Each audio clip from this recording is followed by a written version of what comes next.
প্রিয় দর্শক শ্রোতা, আপনারা জানেন গত 17 আগস্ট 16 রমজান বুধবার রাত 12:30 যুগের শ্রেষ্ঠ তরিকত মাঝভান্ডারীর বিশ্বব্যাপী লক্ষ কোটি ভক্ত আশেকান ও মুরিদানকে শোকের অকুল সাগরে ভাসিয়ে মাঝভান্ডার শরীফের পীরে কামেল, বিশিষ্ট ইসলামী দার্শনিক ও আধ্যাত্মিক চিন্তাবিদ হযরত মাওলানা আলহাজ সৈয়দ মঈনুদ্দিন আল মাঝভান্ডারী আল হাসানি আল হোসাইনি আল মাঝভান্ডারী পর্দার অন্তরালে চলে গেছেন।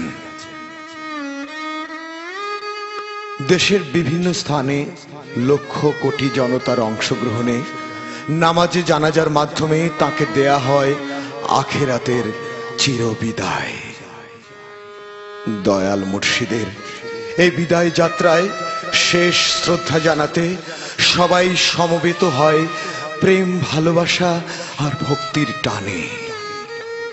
শেষবারের মতো শুধু একটি বার তাকে দেখার সে কি ব্যাকুল আগ্রহ। আমরা বিশ্বাস করি মুর্শিদ কখনো হারিয়ে যায় না। ভক্তের হৃদয়ে মুর্শিদ বেঁচে থাকে আদি অন্ত।